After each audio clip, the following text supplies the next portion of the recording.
Ladies and gentlemen, now it's Too Late with Alan Mosley. Wow. Wow. Who is that kid? Who is that kid? I found a time machine back at the live show, but I didn't share it with anyone because you know what happens is you let some quirky young teen goes on the adventure with you, and then they step on a butterfly, and all of a sudden we're speaking German and Morty, what did you do? Yeah, that was pretty good. Are you an impressionist and you've been holding out on me this whole time? I'm an introverted impressionist. I don't like to share too much. Okay. What am I even paying you for? Jesus. All right. Guys, welcome back to another episode of It's Too Late. I am your host, Alan Mosley, joined as always by the number one producer in late night. It's Dave Wolomowski. Dave, how are you doing? Well, I've seen better days, but not many. I'm doing pretty good. Pretty pumped up about this show, being back here, back in the studio. Yeah? Yeah, back home. Feels nice. How you doing? I'm pretty good. We're nearing the end of my weight loss journey, but to kind of like jumpstart the very end stretch, I lost like 6 pounds instantly. Yeah, that's how it's I cheat amazing. In weight loss competitions. Yeah. Yeah, exactly. You know what's funny is, so I went to this place to get my hair cut, and as I was sitting there waiting my turn, and they had just taken out the trash. Mm-hmm. And then when they were done with me, they had to take out the trash again from just me. It was kind of sick, to be honest with you. I honestly, I didn't even write a monologue. I thought this whole monologue would be, look how Alan went backwards 7 years. You know what's funny is that I've had people messaging me for the few people that had seen me before right now, who had said, "Hey, what does Annika think about the new do?" Yeah. And I'm like, this is what my hair was like for like my whole life until like 6 years ago. What do you mean new? She saw this before. Yeah, that's like a profile picture. Okay, exactly. That's exactly what I was about to say next. Is I've had people write me and say, "Man, I just can't imagine Alan with short hair." That's been my profile pic this whole time. This is how you can tell no one actually goes to your channel or your profile and looks at any of your content. This is how I can tell. Yeah. All these people have outed themselves, Dave. So anyway, now you know what it looks like. You people who don't support the channel or the show or look or watch anything. I mean, why am I bitching? They're not watching this, right? They don't see. Yeah. They're not getting the message. Yeah, who is getting the message? It's Carl. Hey, Carl. Hey, Carl. Yeah. Thanks for coming in. I think Carl shared his address the other night, but I was weirded out because he just did it live on Twitch or something. I need Carl to send me the address because I can't write it down right now. I'm kind of busy. Yeah. But I've got his hot sauce down in the basement. But Carl better hurry up and get it because I've been drinking it. Because everybody's been sick ever since the big show. And the way that I've been warding off the demons is to just keep drinking the hot sauce to burn away the demons. Oh, that's the secret. I was trying to use those Tennessee Cures, and I was just drinking a jar of moonshine for the past week. So it's the hot sauce that does it. Okay. Yeah, that works too, from all the acetone that does that. Okay. So yeah. Just a violent environment. That's all it requires. Yeah. Speaking of a violent environment, did you see Dr. Fauci got COVID? Oh, no. Really? He got all them. Of course, it's the same old announcement as all of them. They have in the little announcement, he's fully vaccinated and double boosted, but he got the COVID and now he's isolated and all that stuff. Do we have a picture of Dr. Fauci? I think so. Hold on. Yeah, there he is, right there in the middle. Oh, okay. Yeah, that looks right. Son of a bitch. All right. So anyway, you would think they got all that money for all them scientific experiments on the other people that he'd also have enough money to fix that gap. Is he trying to be David Letterman or something? Oh, horning in on your racket. Right. I would do like the hee hee thing, but I think people think that that's more Michael Jackson for me than it is David Letterman. And also I feel like that joke was played out in 1996. Yeah. Woo! And like he'd have his pencil and he would stretch and throw. Remember, he used to take the cards and throw them back to the little fake city behind him. Oh yeah, I could do that. I could do that. Look, yep. I could do that. Sometimes they'd land on top of the buildings and stuff. Yeah, but I don't have the cards. I just use a monitor, and I'm loath to throw my monitor at my set. We're not that big yet. Yeah, when we're you'll know when the last show comes when I just take the viewer mail and just one of Ryan's letters slipped through. Yeah, give me that. Dave, do you ever think that maybe we would have more subscribers if we ever like paid one of them highfalutin marketing companies from the big city to like do marketing and social media and branding for us? Do you think that would help? Yeah, I've thought about reinvesting. That'd be crazy. Yeah. Well, yeah, I mean, all the money that I keep promising that I'll pay you is I'll double your money today, Dave, by reinvesting it into a marketing firm, and then we'll make so much more money, I'll double your pay. That makes sense. Yeah. Yeah. You can't pass that up. No. I tell you, a friend of mine sent me a picture of exactly what I'm talking about here. There was this company that does like commercial real estate or something, and they just had a basic name. It was just Ginger. That was their name.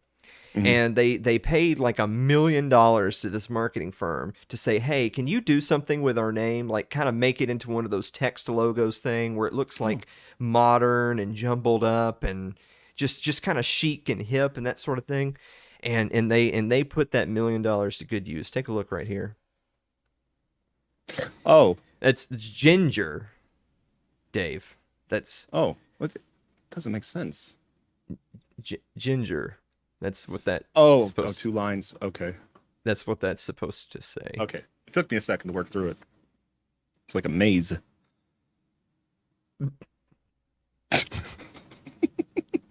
Don't say it. No. All right. It's a Ginger. Not a strong reader.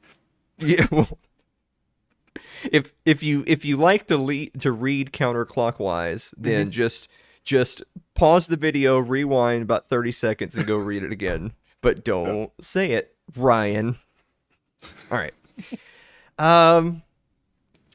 Finally this evening, a lot of people have been talking a lot about modern teachers and how teachers today seem to be way different than when you and I were growing up.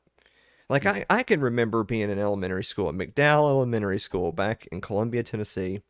And it's like, it seems like every teacher I had was like the classic old school marm that they wore the old like overalls dress over their flowery shirt. And they were all, I mean, they all had to be 100 years old then. Mm-hmm. And they were all evil. So they're all still alive. That's 100% true. Yep. Yeah. But they were all older ladies that were always like, welcome back to school, everyone. I hope you're ready for your reading and writing and arithmetic. Mm-hmm. And nowadays, it's like, are you ready to see a drag show, motherfuckers? You ready?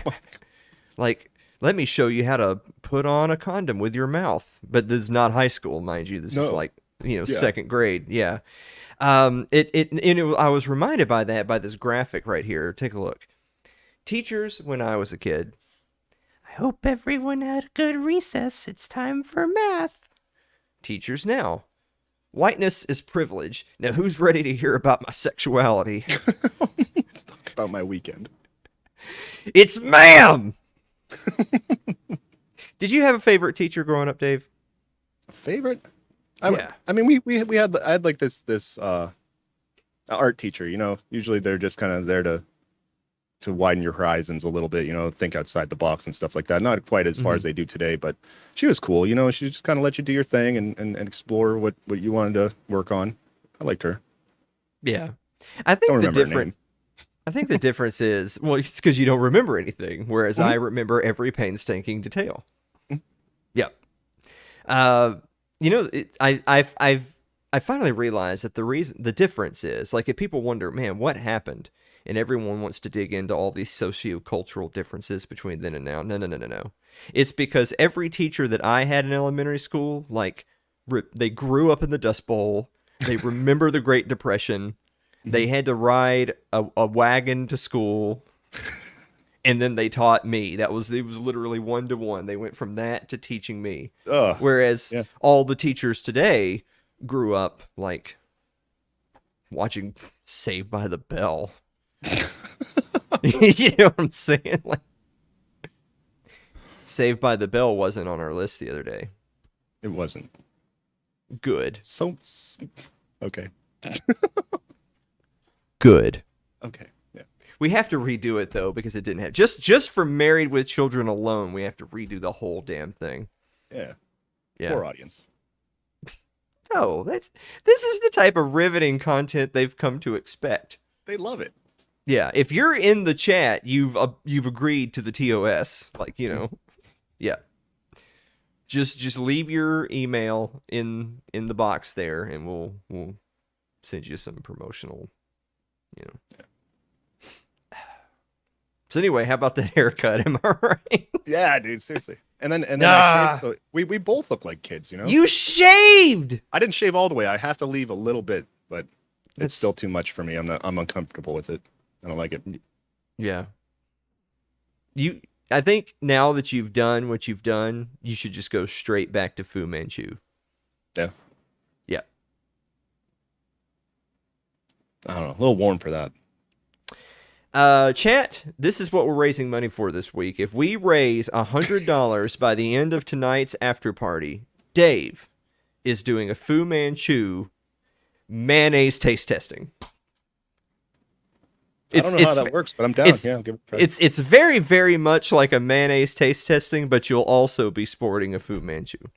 Oh, like tonight. Well, I mean, how fast does that shit grow on your face? If really focus. If it's tonight, then it's probably should up it to like 500. But no, 100 I think is good. I guess we better be getting on with the show. Yeah, might as well.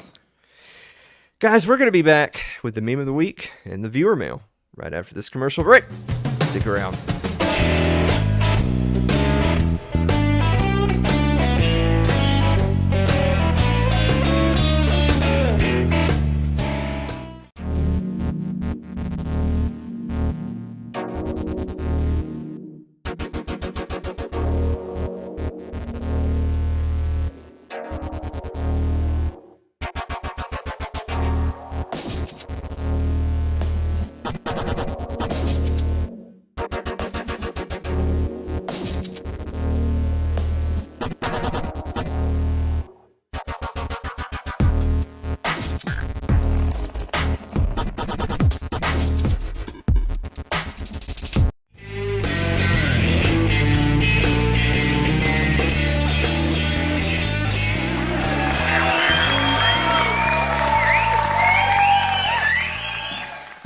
There was some vendors at the live event the other weekend, and there's people in chat right now saying, "Oh my god, the pecan brittle was fantastic."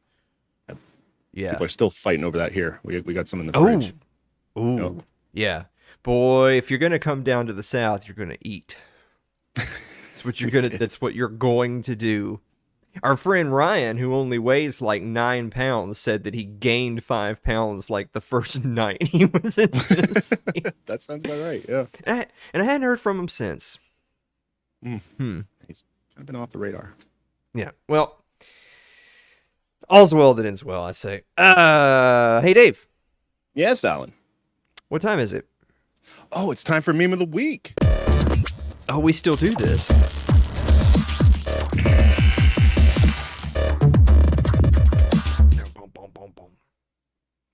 Her. If you win a game against me, I'll have sex with you.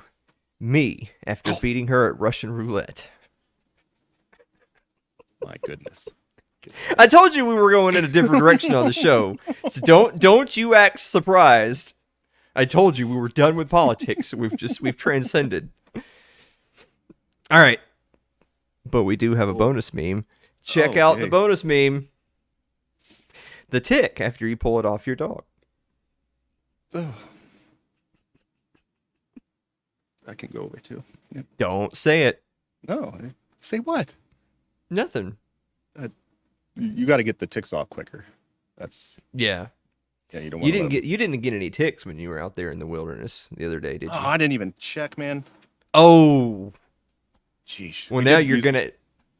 Now you're gonna. We did use the off as soon as we got out of the vehicle. Oh. So yeah. Off the ankles. That's very good. God.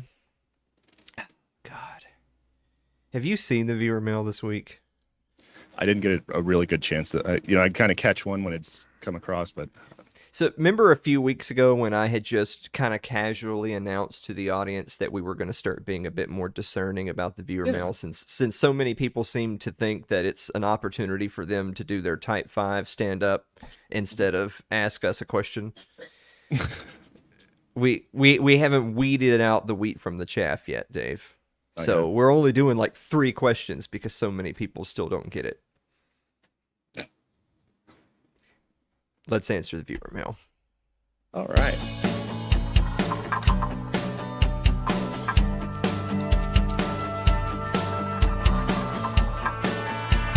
People are talking about Justin Bieber in the chat. You see that? Oh, yeah. I think Bieber got like Bell's palsy or something from a jab. Like well, that's what they want to say. I don't know. Well, how the hell else is a perfectly healthy young man? Yeah. Kind of like our memes on the show. They're just sort of sudden and unexplained. All right. Eric Eli writes, Dear Alan and Dave, what are you most proud of this Pride Month? Dave, what are you most proud of this month? Wow. Well, dragging me and my whole family down to Tennessee to see all of our internet friends and have some delicious food and eventually put on a pretty good show, I think. So I'm proud of what we did that weekend. The edited portion of the show was pretty good. Yeah. Like if you saw it live and then you saw the taped version, you'd be like, is this even the same show? Like, no, they waited until we all left and did it over again. Studio magic. Yeah. Boy, we need some more of that studio magic. Like Ginger. Dean Dykstra writes, Dear Alan and Dave, who's your favorite comedian? Dave, who's your favorite comedian? Oh, my favorite. Like right to the first thing that pops into my head is Louis C.K. I think he's fun. He walks the edge, he's not afraid to offend people. Pretty good jokes. So I guess that. You know what the tough thing about a favorite comedian is that it evolves, comedy evolves, and comedians evolve. And Louis C.K. used to be really good, but ever since his whole situation, he's not good anymore. It's like, remember, like they used to say, like sometimes you would have a driver in NASCAR and they'd have a really bad wreck and they would never quite drive the same again. Like it's like it's in their head, Yeah, he's afraid to hit that wall again. Me chopping my fingers off. It's in my head now, and I can't touch knives. I just, I'm just kidding. I love knives. But anyway, so Louis C.K. used to be good, not anymore. Chappelle used to also be better than he is now, but he's still better than Louis C.K. And Norm's no longer with us, but until someone's better than Norm, I'm just going to say Norm Macdonald. Celeste Annis writes, Dear Alan and Dave, did you ever play any pranks in your school days? Dave, were you a prankster when you were a young one? Oh, buddy. Yeah, no, I never played any pranks. No. I was a good kid. Okay. Well, I have this whole big long thing about committing domestic terror at the freshman girls' dorm when I was in college, but I've told the story before. Like I'm not going to tell it again. But this is for the kids at home. Here's a cheapie. So D3, Chris, Jane, if you're listening, this is what you can do to mom and dad for a barrel full of laughs. If you've got one of those sinks that has like the little sprayer where Oh, if you use the sprayer then it sprays, otherwise it just sits there and the sink is on. Rubber band the sprayer down, the little gun down, so that way when they just casually go up to the sink and turn it on, it'll just shoot them right in the face. yeah. That may have That's happened here. Dave. That's my gift to you. Well, thank you. You're welcome. My future soaked shirt thanks you. But Celeste also knows the story, I think, already about my brush with Guantanamo Bay. So just refer to that. Okay. Clay Davis writes, "Dear Alan and Dave, what was something your parents said to you over and over that drove you nuts as a kid?" Dave, you got something, some wise words of wisdom that were driven into your skull? If you keep doing that with your face, it's going to stick that way. Well, they were looking out for you. Yeah. Well, kids don't listen. Did you also have Bell's palsy? Did you? I feel like more people should have regular checkups. Yeah. Mm-hmm. Well, I say every once in a while I like to smile, just to make sure I'm not having a stroke. Wow, boy. When you said that it was purely procedural to check for a stroke, you weren't joking. There was no joy in that. It was just that was purely for a scientific endeavor and then off. Yep. You need to practice more like me. So the thing is that I'm a deeper sociopath than Dave, but I've spent years perfecting my craft to make people think that I'm not a serial killer, which I'm not.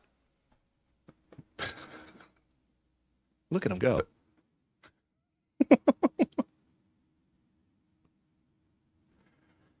You're like in your brain, you're saying blink 1, 2, 3, blink 1, 2. All right. But that's what normal people do. Next week we're gonna do a whole 60-minute show where we do the show, but in between our narrating, you'll say blink 1, 2, 3. You just say it. Yeah. All right. Aaron Kemner writes, "Dear Alan and Dave, are there any foods you didn't like as a child but enjoy now, or vice versa? More distinguished palate nowadays, Dave?" I think I've always been open to trying stuff. Like I used to make my one grandmother always make me a cream of spinach soup. It was like a homemade thing. Yeah. And I loved it. Every time I went over there, I'm like, "Can you make me some of that soup?" Mm-hmm. And as a kid, I always thought that I liked Brussels sprouts, but it turns out I just like a lot of cheese sauce on, and they held them. That's the situation where I had cheese sauce. Yeah. Oh, okay. That's all I can think. So do you still like the cream of spinach soup? Yeah, I probably would. Okay. I haven't had it, and I've never actually tried to make my own. From a can, probably wouldn't be the same thing. Well, because the question was, if you liked it then that means you don't like it now, or you didn't like it then and you do like it now. Well, it's kind of like I don't like spinach. I've found out because I've had straight, like they give you like a bowl of warm spinach. I'm like, this is terrible. What was my grandma doing that made it so special? Mm-hmm. It's now, no. That's because you're alcoholic Popeye. It used to be spinach. Now it's just okay. Yeah. How Green was apple. the moonshine, by the way? Oh, it's terrible. It's all gone though, isn't it? It is. It's so bad. Yeah. Guys, that $100 is going to pay for Dave's rehab and like $20 of it for the mayonnaise though, right? And then the other 80 is going for the institution. All right. Carl Hubert writes, "Dear Alan and Dave, in libraries, do they put the Bible in the fiction or nonfiction section?" Wow.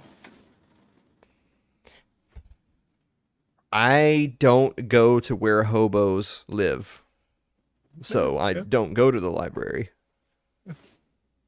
What was the last time you went to a library? About a month ago. Yeah, we go. We it's almost like a little event center downtown, and it's got a cool view of the bay and stuff. So we take the kids. They have a nice children's museum. Let them pick up some books, play around on stuff.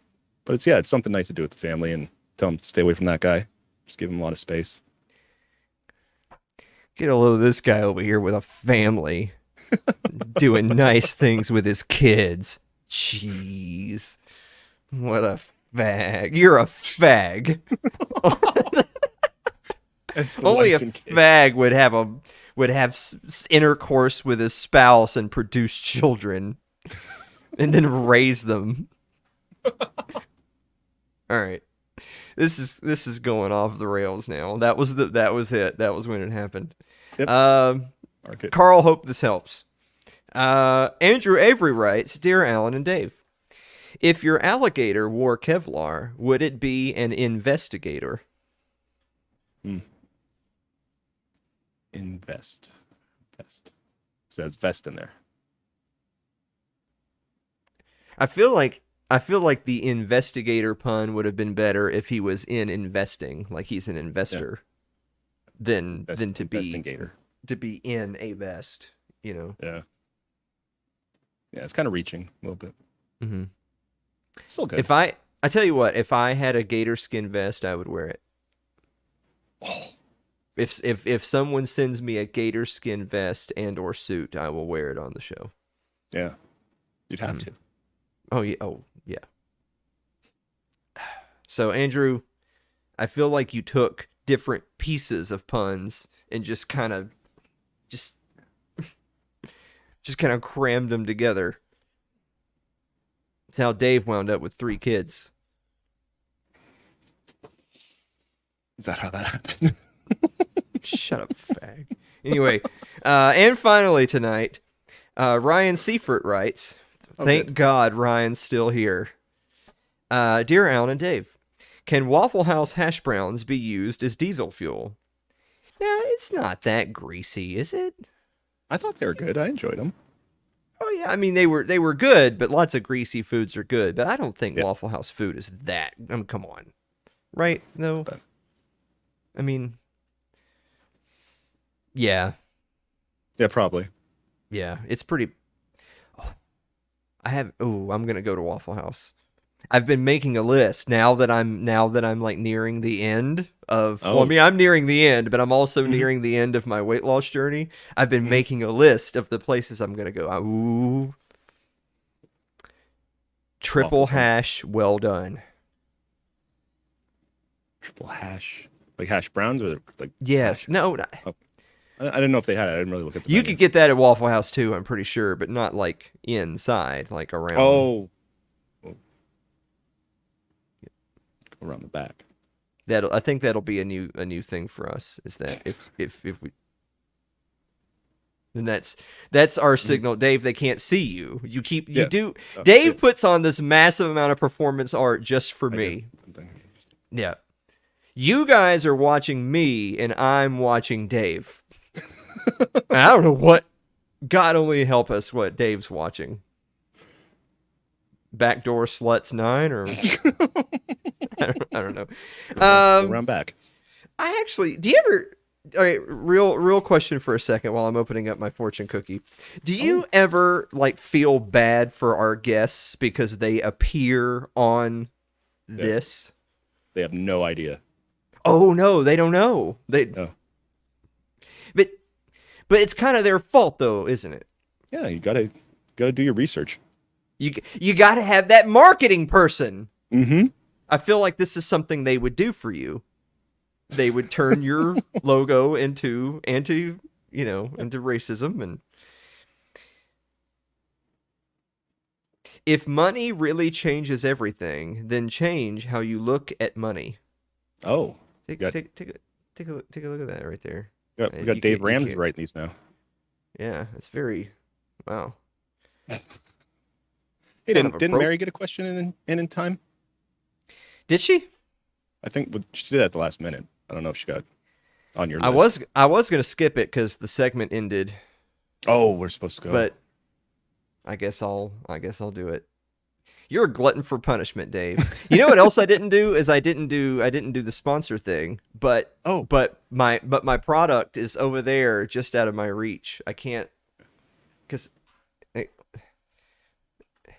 Just 1 second. Just. All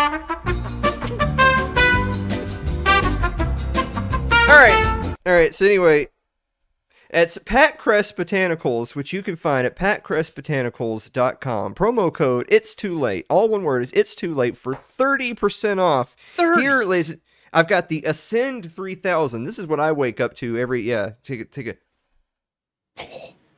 Imagine waking up to that. Yeah. And then you get Bell's palsy. It's amazing. I'm just kidding. I'm Michael Pick. I'm just kidding. You don't get just. Well, that's the end of that sponsorship, isn't it, Dave? That was nice. This was better. Off. That was insane. If you hadn't said a goddamn word about Mary's question, we'd have just gone right to the interview, and we wouldn't have lost a sponsor. We wouldn't have run over. This is all your fault. Marilyn Wilimowski writes, Dear Alan and Dave. Uh-oh. Did you have your own bedroom as a child, or did you have to share with a sibling? Dave, did you have your own bedroom? I think when I was older, my parents actually had to like turn half the garage into another bedroom, and we did finally get our own bedrooms. But most of my childhood, I grew up with my younger brother. We had a pretty big room, so we had beds on each side, and we'd fight constantly. That was nice. But yeah, my sister pretty much always had her own room. She was the oldest and the girl, so yeah, it wasn't too bad though. Yeah. For a very, very brief window of time, my brother and I had the same room, and we fought all the time. And my parents just decided then that this is, like either we're giving one of you up for adoption, or my dad has to lose his office and have a second bedroom. Dang. Yeah. I sure do miss them. Yeah. How was your new family? Do we not have laugh buttons anymore? Like, did we just get rid of those? No. Just forget it. Just forget it. All right. Anyway. I'm a little rusty, but it seems like the audience feels for me that I have to put up with you, that people in chat are actually typing ha ha ha ha. Like, you see that? All right. Now, David, now. Guys, we're going to be back with our friend Lou Sander to promote the Midwest Peace and Liberty Fest right after this commercial break. Stick around.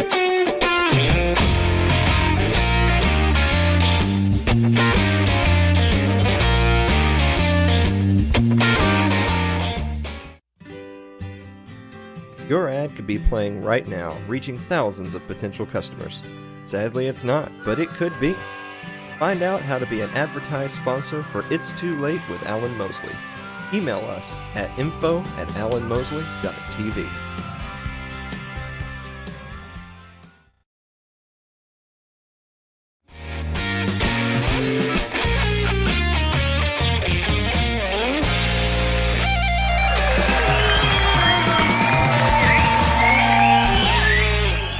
Welcome back to the show, everybody. Our guest this evening is former host of the Freedom Phoenix radio show and podcast, current absentee landlord at LouSandersShow.com. Lou, we're going to have to work on that, buddy. Today, he's promoting the 10th annual Midwest Peace and Liberty Fest. For more information, you can go to mplfest.org. Lou Sander, welcome to the show. Hey, thanks for having me on here. It's a pleasure. We've been chatting back and forth over the interwebs for quite some time, and now we finally get a chance to shoot the bull in real digital life. Well, there you have it, and it's funny that you would lead off with that. We just had a couple weeks back our live event, and one of the themes that we talked about on the show leading up to it, talked about at the event, and people have reminisced about ever since then, is kind of the joy of the remnant, our little Liberty family that's all around the country, people that you feel like don't you? Like after you see from them and you hear from them and you talk to them and share their memes and all that stuff for years. And then to get to see those people in person, in some sense, it's like meeting someone brand new. And in another sense, it's like meeting an old friend that you've known for years.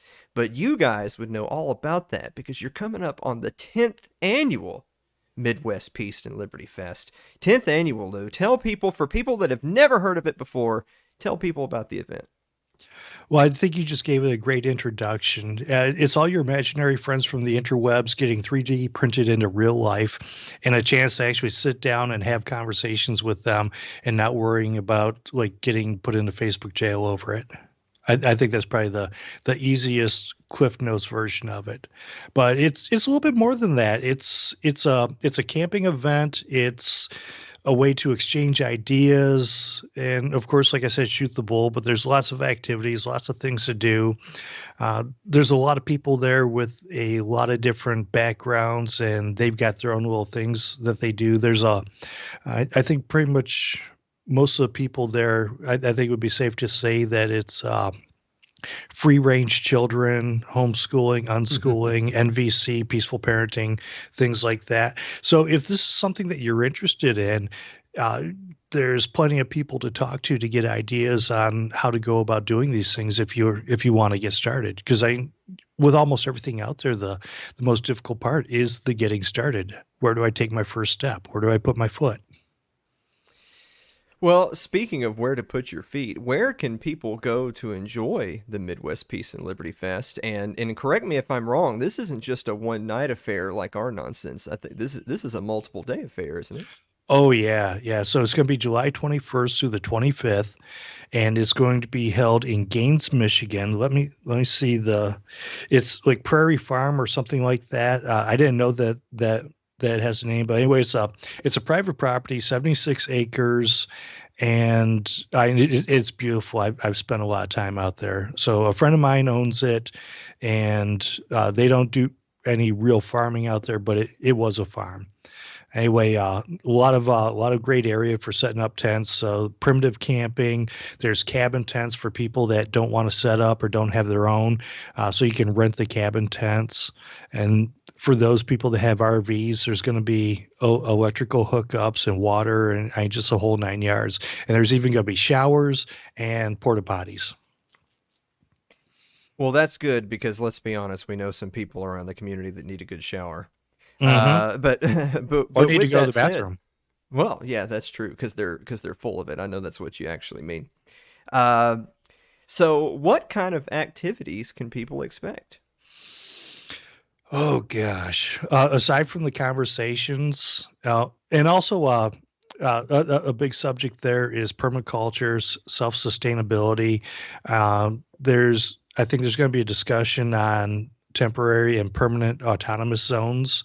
I know that's something that's pretty big in the Liberty community, and that's something that's talked about a lot.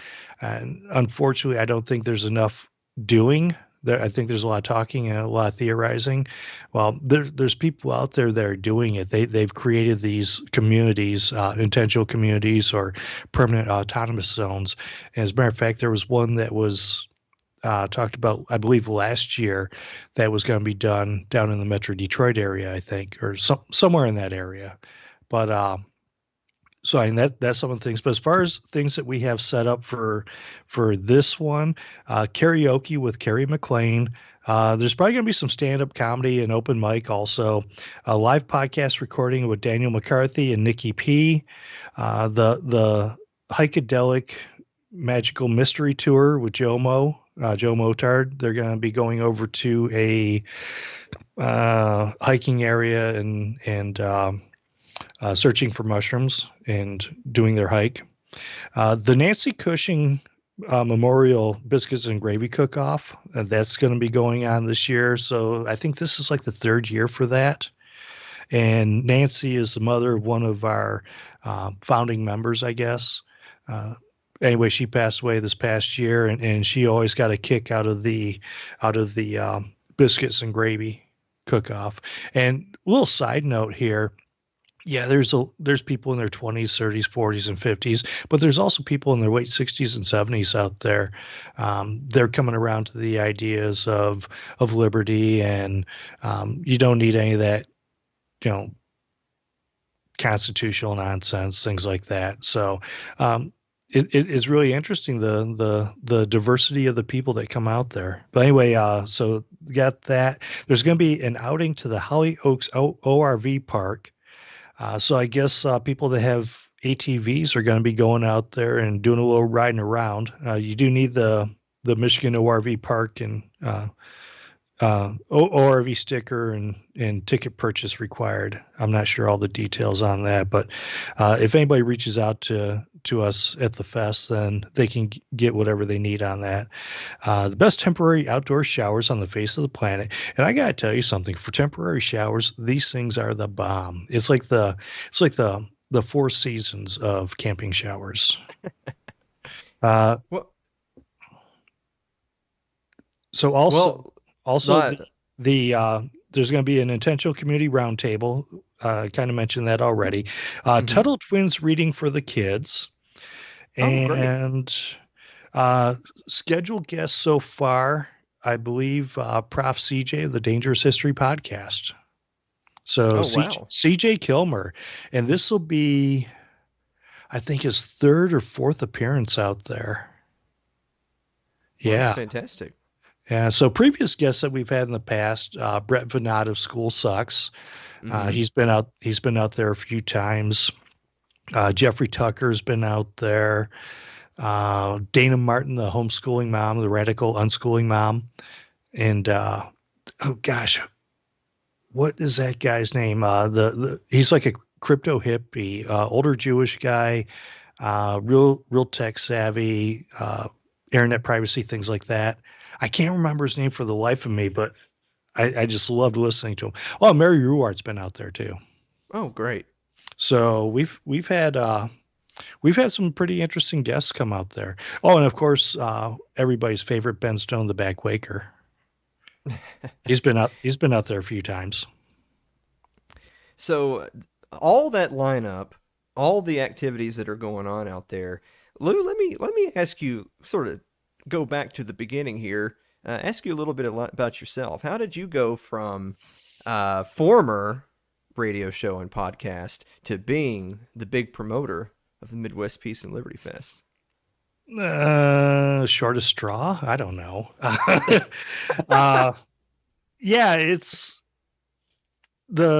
what was really interesting is the very first fest that we had, we did a live recording of the Freedom Fiends, and that was when it was still just a podcast. It wasn't on network radio or anything yet. Sorry about that. I got a cat climbing around here, and I had to give her the boot. But anyway, we did a live recording, and that was pretty neat. And I eventually got invited to become a member of the Freedom Fiends when it expanded from just a 2-day show on the weekend to like every night of the week. And there were openings, and I was writing for the blog, and I'd done some Fiend in the Field reporting, and Michael asked me to come on board, and eventually I wound up being the lead host on Wednesday nights. So Wednesday night was basically my night. It was almost like I had my own little franchise of Freedom Fiends there. But yeah, it was really interesting. And then with a couple of years later, we did a live, I think it was maybe in the second year, we did an actual live show on the radio on the GCN network from the fest. So, yeah.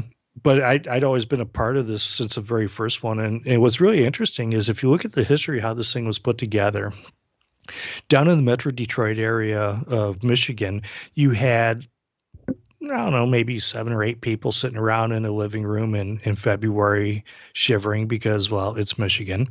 And they said, you know what, we should go camping. And somebody says, right now? No, in the summer.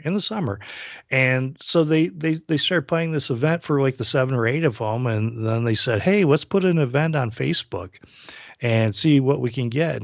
And I think the very first year we had round about 100 people, but that included people from, I believe, Kentucky or Tennessee. There may have been somebody from Florida. There were a couple people from New Hampshire that came out. So I mean, that was pretty neat, and that was my first real Liberty event, and it was really neat to meet these people that I'd known online, and there were people that we met for the first time, like Beth, the person who owns the farm in Gaines. That was her first visit out there, and she'd heard it promoted on the Freedom Fiends, and then Yeah, and there was like a number of people that came out that wound up joining up with the group. So the group used to be the Michigan Peace and Liberty Coalition, and since I'm not down in the Metro Detroit area anymore, I don't really know what the presence is. I know that they still do meetups like once a month, but as far as all the other activities, I don't think it's quite like it used to be. But it was quite the group. So anyway, when I first saw the event on Facebook, I was scrolling through and I see this and I'm like, hey, wait a minute, this sounds like fun. And I clicked interested in going and posted something in there, said, oh man, I can't wait for this. And immediately got a friend request from a couple of the founders of the group, and it helped. It didn't hurt that they were cute. So uh, so got friend requests and got invited to meetups and stuff.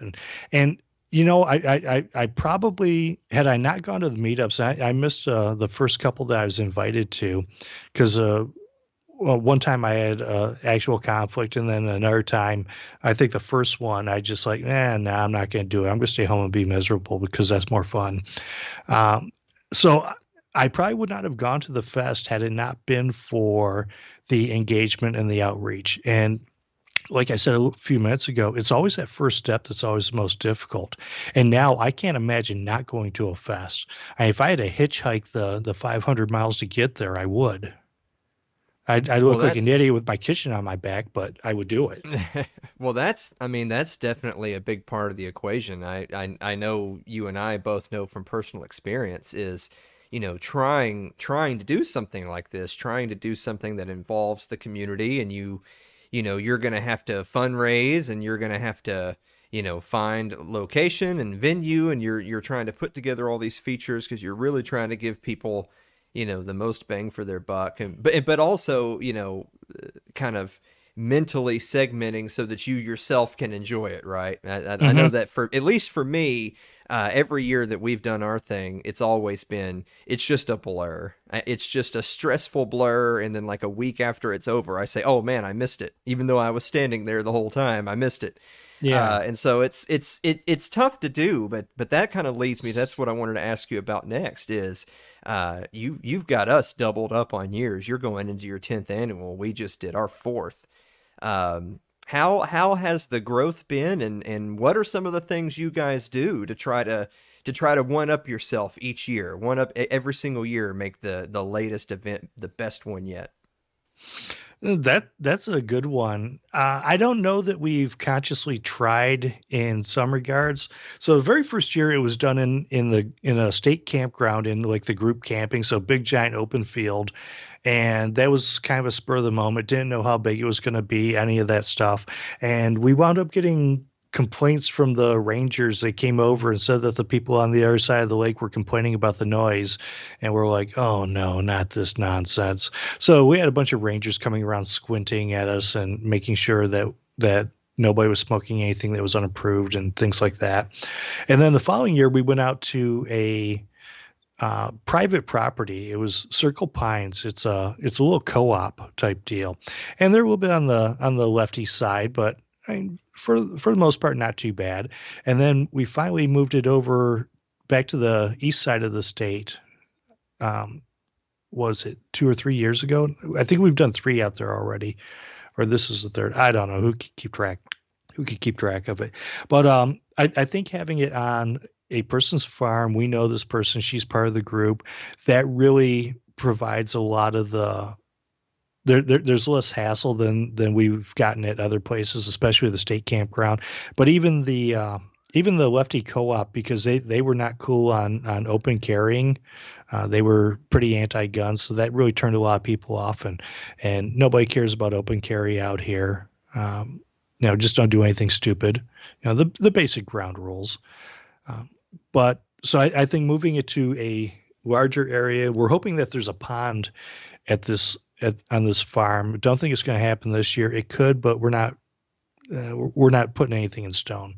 But I think with having vendors coming in there. So like with me, I sell dinner. I used to do breakfast, but I took on a young apprentice, and he eventually took over the breakfast operation. So we got Nick's second breakfast cafe because he sleeps in a little bit because he's young, and I think he likes to booze it up and chase the girls a little bit. And then I don't get up because, well, I'm just old. I stay up all night telling Nick to stay off my lawn, but I do dinners. So like last year I smoked ribs, I did porchetta, I did a nice ribeye dinner, and I'm probably going to change things up a little bit and maybe have like a Mexican night where I'm doing different tacos or quesadillas or something like that. I haven't really decided yet, but I've got a lot of options. And then also we did like burgers and brats for people who didn't want anything fancy. So it's a pretty good time. And there's been a number of people out there that have vended food. There was a young gal out there, her name's Karen, and she really raised the bar as far as the food that she was making. She was doing like charcuterie boards and different lamb and all these other dishes. And it's like, wow, I'm feeling kind of basic here.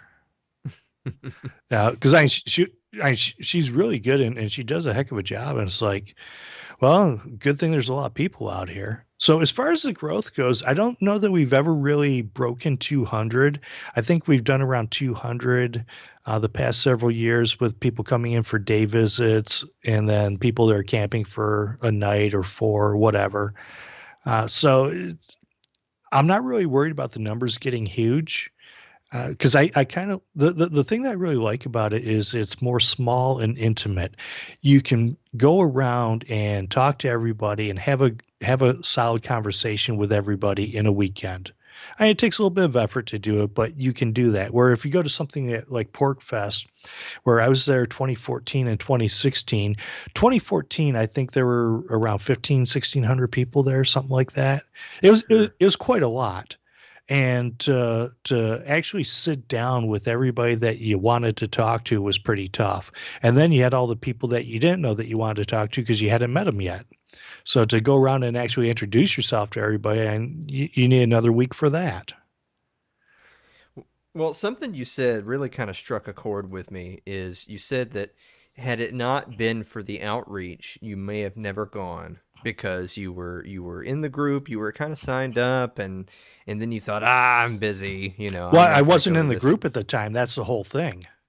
Yeah, but it's I feel that though, because I know that's a challenge for people like us or people that who create content or people who write or do a lot of things is you know that the audience is out there, but you're always fighting both with the dreaded algorithms and the internet and the platforms to try to get your message out.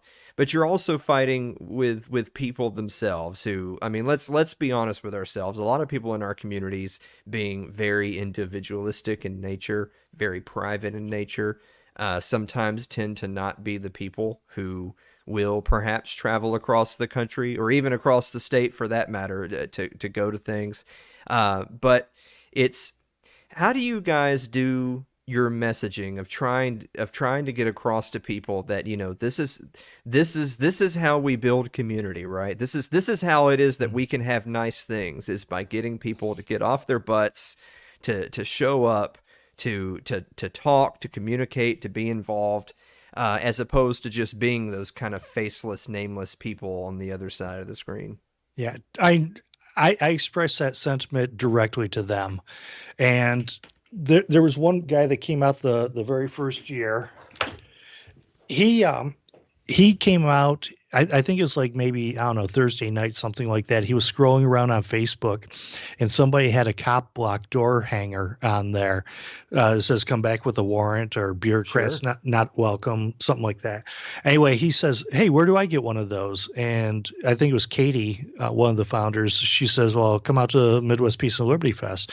And he says, what the heck is that?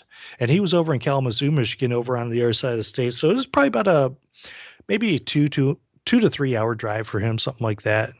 Anyway, he packed up his tent and he went out there, and he didn't know anybody out there except for that Katie had these cop block hangers you know, she was bringing him out to the fest so he could get one. So he comes out and he sets up his teepee and teepee tent rather, and people walked over. We introduced ourselves to him, asked him if he needed any help, and he was a fixture after that, and he came over to the other side of the state for meetups once a month. And as a matter of fact, when the chapter over in the western part of the state started going, he was part of that crew too. So they were setting up their own meetups on the other side, and some of the east siders would go over and show the flag, whatever, for the Midwest Michigan Peace and Liberty Coalition.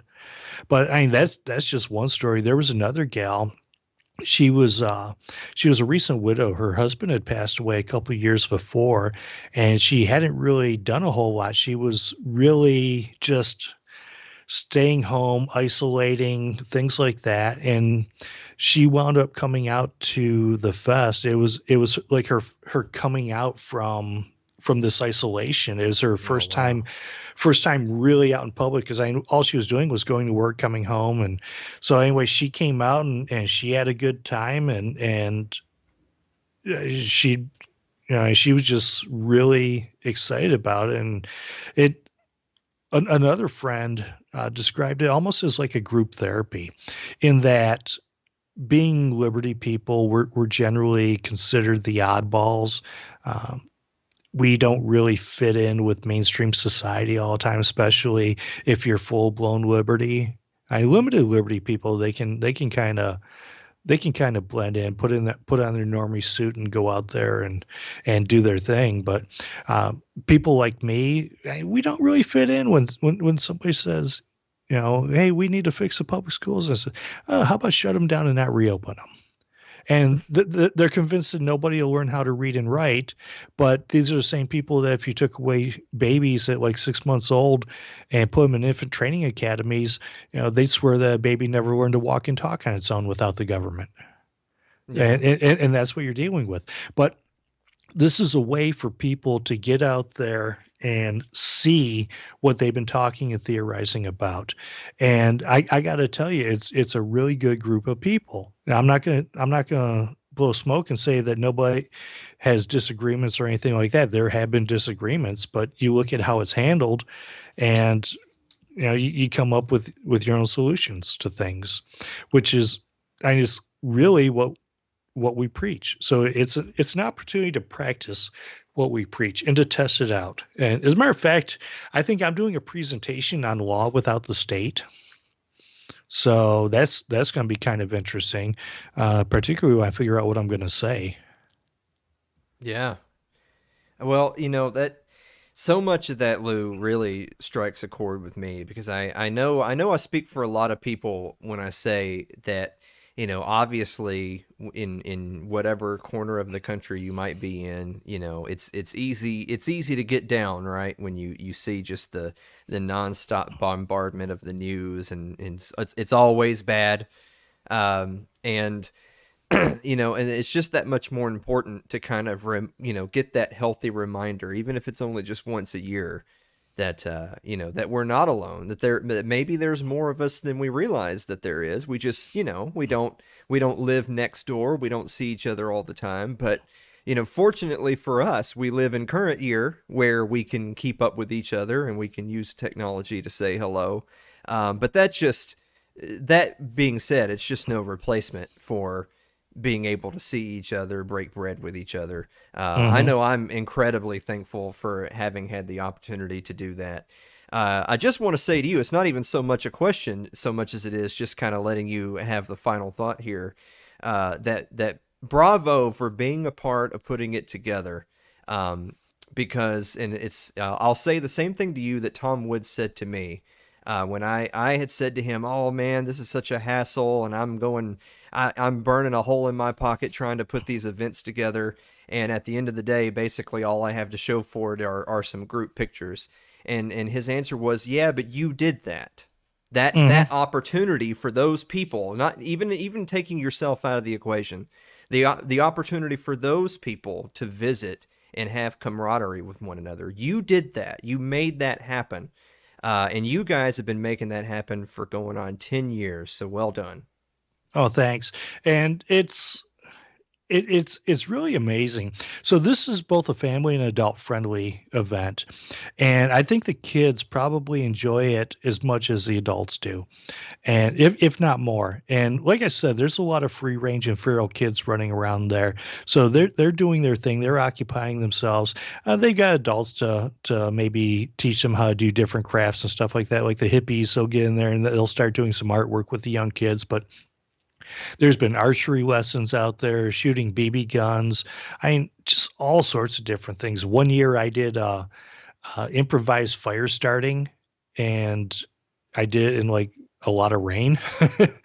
But I mean, to me, it's not just a once a year thing though, because I have connections with these people that I do holidays with them. I do Thanksgiving downstate with my Ann fam instead of like regular family, because I don't have a whole lot of regular family, and they're not close by. I do Christmas with my Ann fam. It's the you build this connection, and you can learn about all these different things that you want to learn about. If people are interested in permaculture, there's a lot of people out there that do homesteading. So I mean, there's all these different things that have an appeal to liberty-minded folks. So this is a way to brainstorm, share ideas, test your ideas. I mean, it's just unbelievable, and I guess that's the best way I could put it. Now, as far as people, there's a lot of people that complain, oh, there's no liberty events, and when they get an opportunity to go to one, they find a reason not to go. Sure. Take that first step. Go to mplfest.org. Drop me a message on FaceBase, whatever. Send an email to the group. Go to the contact us. Send questions. If you need answers on how to do stuff or what to bring, things like that, let us know and we will help you out. And it's our goal to get as many people out there to have as good of a time as humanly possible. So I do want to talk a little bit about prices here. So the price on this, okay, if you're ready for this, it is a whopping $15 a day. So that's camping for one person age 12 and older. Children under 12 are free. Wow. So there's no, well, they're not free. They cost an awful lot to their parents, but there's no additional cost to bring them along. It'll be $20 at the gate. So you don't even have to register before you go, but the online registration and the online pricing ends July 15th. So that's primitive camping. Like I said, there's going to be showers there. There's going to be porta potties. There's a dishwashing area. There's plenty of, if you want to cook, you can set up your own little kitchen. You can come over to the Salt Kitchen when I'm doing dinner or Nick is doing the Second Breakfast Cafe, whatever. The RV hookups is $10 a day plus admission. So $25 a day for the RV. And then, well, $10 a day for the RV, and then the $15 for adult and children 12 and older. And yes, there's water out there, and there's 20 amp service. So you won't be able to run like a big giant air conditioner on a fifth wheel, but you'll be able to run your lights and stereo and refrigerator and all that other stuff. So it's just like being hooked into an outlet at home.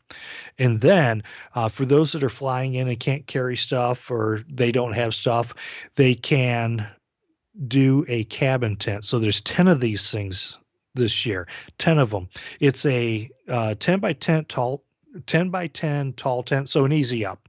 And it's got screen around it. It's got a floor. It's got the walls to where you can have privacy and everything else.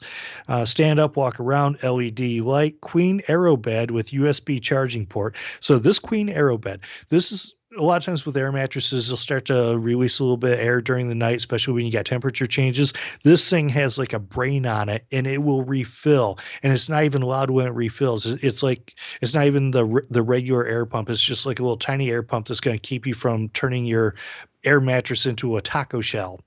So the excellent comfort there. 3-shelf storage table, lightweight linens. Yep, quietly maintains the air pressure. So $199 plus the fest admission. So the $199 is the rental. So $50 a night for this 5-star tent plus admission. Like I said, there's only 10 of them available.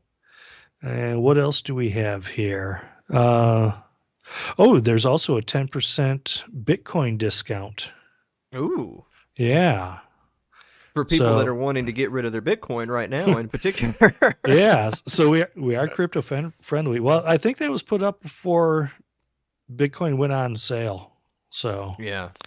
But anyway, if somebody comes out for the day, I believe the day passes are going to be $15 a day. But get registered. Round up your friends and family and get them registered today. Yes, at absolutely. mplfest.org. And get out there. Take that first step. Step outside the comfort zone. That's where the magic happens. Yeah, absolutely. You know, don't just show up, but bring your friends with you. Lou, I think if you haven't sold it on them, then they're just going to be miserable slots that stay at home. We can't tell these people enough. We can't have nice things if people don't go out there and get involved, visit each other, support causes, support things they care about. Lou, I've got one more for you before we take our final break. Alrighty. If you have 2 lasagnas and you stack one lasagna on top of the other, is it still 2 lasagnas or is it now just a lasagna? It is a little bit of wonderfulness. It is a modern art masterpiece. It's food procreating with itself or with each other. So I'm going to say it's one big giant supersized lasagna. It's like the Midwest Peace and Liberty Fest of lasagnas, where you can't do any better than that. How's that sound? How's that for an answer? Let's check with the judges. That is correct. It is just a single, absolutely heavenly lasagna. Lou, you've won the bonus round. Unfortunately, we don't have any prizes because, I mean, let's face it, this is a Liberty podcast, so we don't have any money, but you did get it right. Lou, thanks for coming on the show, buddy. Thanks for having me. I really appreciate it. So for more of my stuff, I have been doing satire at LouSandersShow.com. Yeah, LouSandersShow.com. I am the absentee landlord over there, but the commies haven't tried to homestead it because it's not finished. But yeah, I do have some satire articles, and I hope to start putting out some podcasts again soon. I've got a lot of people to interview, and I even have some old interviews somewhere that I can still put out. But anyway, LouSandersShow.com, and then Midwest Peace and Liberty Fest is mplfest.org, Mike Papa Lima Fest.org. Thanks for having me out. It's a real pleasure to come on your show and finally chat with you. Well, thank you so much for saying so. Guys, we're going to be back to wrap up the show right after this commercial break. Don't go away.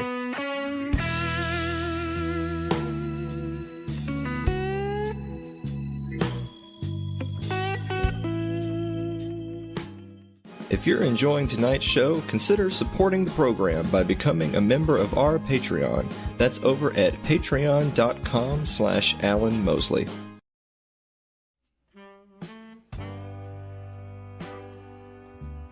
Like our Facebook page. That's facebook.com/Alan Mosley TV. You can follow me on Twitter. That's twitter.com/Alan Mosley TV. Subscribe to our YouTube page. It's youtube.com/Alan Mosley TV. We're also on Odyssey. Goes for brief. It's blah.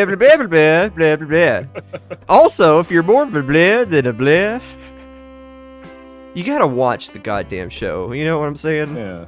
Like, you don't see all the racist memes that Dave sends me those, you guys. Oh. Dave sends me those every day and says, is this too much for the show? And I say, yes. And he says, oh, good. And then he puts them in and... That's how that goes. Yeah, because he's the producer. That's how it goes. You know this. You know this to be true. All right. Dave, do you have a final thought? Another great show as usual. Great guest. Had a lot of fun. Trying to, warm him back up, getting back into the regular producer seat here. Feel like, even though I feel a little rusty, pretty much probably looked exactly the same as it usually does. So I hope it was better than that. It was fun. Please Comma says he'll be fine. He's literally half of Ron Paul's age. I'm actually a lot less than half of Ron Paul's age, actually, because Ron Paul's like 84, so that would be 42. And I mean, imagine being in your 40s. Jesus Christ, am I right, Dave? Yeah, that's disgusting. Yeah, that's actually kind of sick. So in the future that I want, those people just there's